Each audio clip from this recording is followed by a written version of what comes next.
मेरठ के शहर काजी का इंतकाल हो गया था करीब 3 महीने पहले और उनके बेटे जैनुस सालकीन साहब उनको शहर का काजी बनाया गया। जब उनको शहर का काजी बनाया गया तो उसी समय कुछ लोगों ने तमाम तरह के सवाल खड़े किए थे उनके ओहदों को लेकर, उनकी जो धार्मिक पढ़ाई लिखाई है उसको लेकर। लेकिन जो आवाम है उसने उनको पूरी तरीके से समर्थन दिया, जिसके बाद वो बरकरार हैं शहर काजी के पद पर। और अब जब ईद आने वाली है तो उससे पहले फिर इस विवाद को हवा देने की कोशिश की गई है।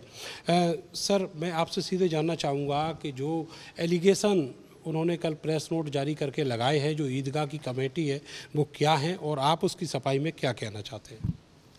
देखिए, कल सुबह से ही मेरे पास लोग आने शुरू हो गए थे। जब से उन्होंने वो देखा, प्रेस नोट उन्होंने जब दिया, उसमें दे दिया अखबार में, तो बड़ा अफसोस हुआ उसका देख के कि ना भाई जो है, मैंने उनसे कहा था कि भाई आप बात करें, कुछ शहर में ऐसा तनाज़ा पैदा ना करें। शहर काजी ये जो वक्त तय करने का इख्तियार होता है, और कौन नमाज पढ़ाएगा और कौन नमाज नहीं पढ़ाएगा वाला जो है ईदगाह में, ये इख्तियार इमाम का होता है, और शहर इमाम जो है शहर काजी होता है।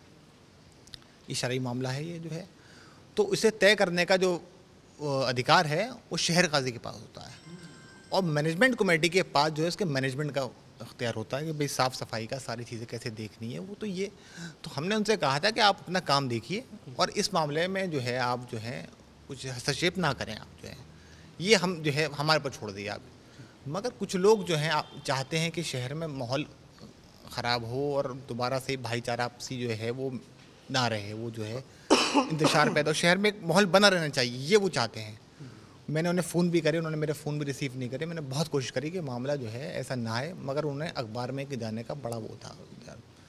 तो बहरहाल जो है उन्होंने वो कर लिया जो उन्हें करना था, और मैंने नहीं चाहता कि फिर कल को लोग आए इकट्ठा हुए, फिर एक शहर के लोगों ने मीटिंग करी, और फिर उन्होंने मुझसे कहा सबने जो है कि भाई इस बार नमाज आप ही पढ़ाएंगे। उन्होंने मुझसे अपील करी है और वक्त भी आप ही तय करेंगे, शहर की आवाम ने मुझसे कहा है। तो इस सिलसिले में मैंने कल एक मीटिंग बुलाई है जावेद में 2 बजे, और इंशाल्लाह वहाँ वक्त का जो है और सारे मसले को जो है हम तय करेंगे। सर, ये जो ईदगाह की कमेटी है इसका क्या काम होता है? क्या ये भी तय करती है कि वहाँ नमाज कौन पढ़ाएगा?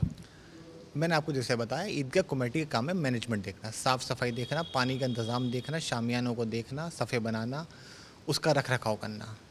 ये तब मस्जिद के अंदर भी जो है, अगर कोई मस्जिद भी है तो उसके अंदर नमाज का वक्त क्या होगा ये भी इमाम तय करता है।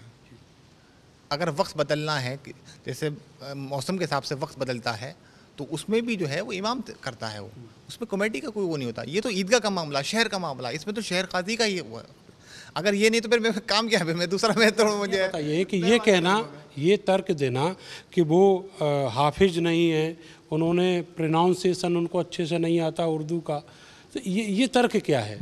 ये तर्क ये है कि मैं नमाज़ पढ़ा रहा हूँ यहाँ पे, तकरीबन 3 जुमे मेरे हो गए नमाज़ पढ़ाते हुए, यहाँ पे पढ़ा रहा हूँ मैं, और मेरे पीछे सारे मुफ्ती हज़रात, कारी हज़रात जितने भी हैं, मौलवी हज़रात, और यहाँ पे बड़ी बड़ी मस्जिदों के इमाम पढ़ने आते हैं नमाज़, उन्होंने मेरे पीछे पढ़ते हैं, और अल्लाह का शुक्र है अब तक किसी ने कोई एतराज़ नहीं किया, पर नमाज़ मेरे जो है बिल्कुल दुरुस्त है।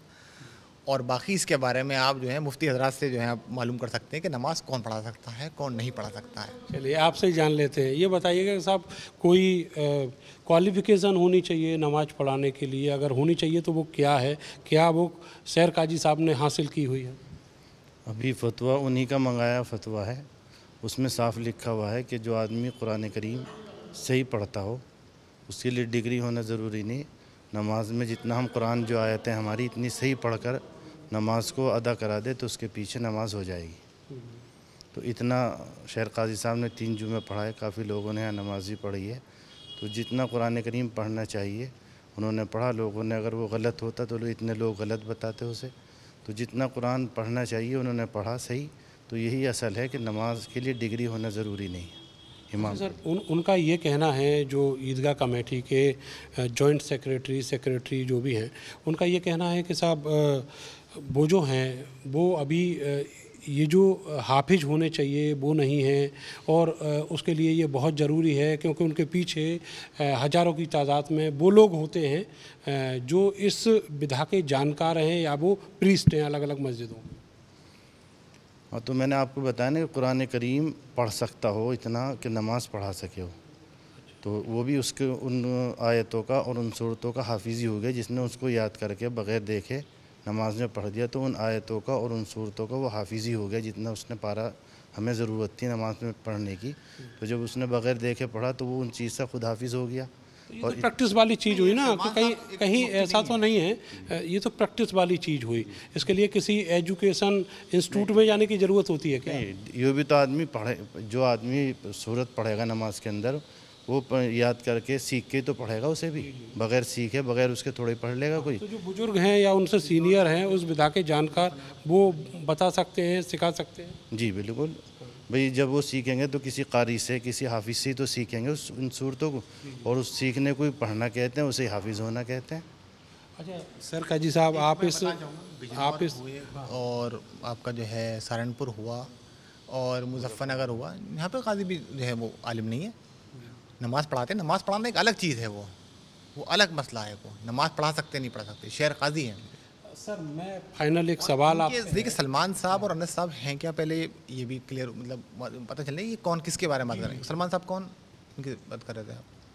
सलमान साहब जिस उन्होंने कहा है वो क्या है? वो नहीं, हमें क्या मालूम, वो तो आप बताएंगे ना। ऐसे तो कोई भी शहर में कहता रहे, मैं सबका थोड़ा ही है होता रहेगा। अब उनका एतराज़ है, उनका अपना एतराज़ करते रहे, वो अच्छी बात है। अपने एतराज़ है, वो नहीं पढ़े नमाज।